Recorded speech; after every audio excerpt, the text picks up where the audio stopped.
Alamac. We're going to be changing the starter motor on this 2014 Ram 3-liter ecodiesel.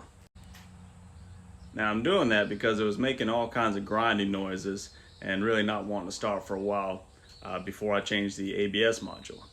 Now I don't understand the connection there. That's a weird one for me. But now that I've changed the ABS module, it still grinds occasionally. So we're just going to go ahead and change it and take a look at the old one. So let's get into it. Messing with the starter, big old battery cable's going to it. So we want to make sure we de-energize that. We've disconnected the negative battery terminal. You stop the electrical circuit, you're good. I like to disconnect the negative because if it goes spark, there's less of a spark than the positive. We've removed the driver's side wheel well for access. And you can see back there is the starter. Trying to get the light. There's the battery cable to it, and the little bitty wire is the signal wire that actually starts it. So we're going to probably have to disconnect that bracket for access, and we're going to disconnect those wires.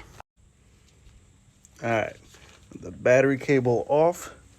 That was I think 13 millimeter, and the starter signal wire. There was some kind of little plastic clip around this, but it disintegrated when I pulled it, but that'll be all right. We'll just make sure this connector's tight when we put it back.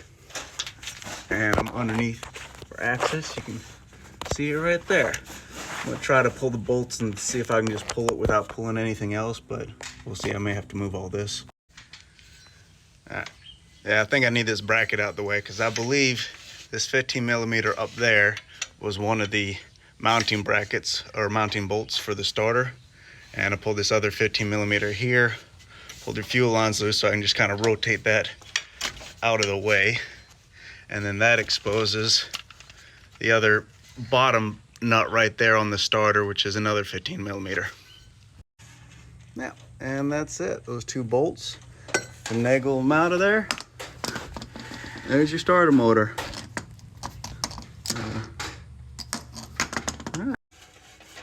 And in with the new. This is a remanufactured Mopar OEM one from Rock Auto. I'm gonna put that in same way it came out. And I just checked the signal wire there, make sure it goes tight on there. You may have to, what I just did, kind of bend these in a little bit. They're a little loose, but little pliers, squish it down, make sure you have a good tight fitting. All right, we just kind of finagled that sucker in there, shoved it in, got that bottom bolt in, it's kind of loose. Put that bolt back in the this bracket, kind of loose, and the top one that goes through the back there, put that in. So now I'm gonna tighten everything up and reattach the electricals. And voila, put the 13 millimeter battery cable on the starter, signal wire, all bolts in place. Reconnect the battery, put the wheel well back.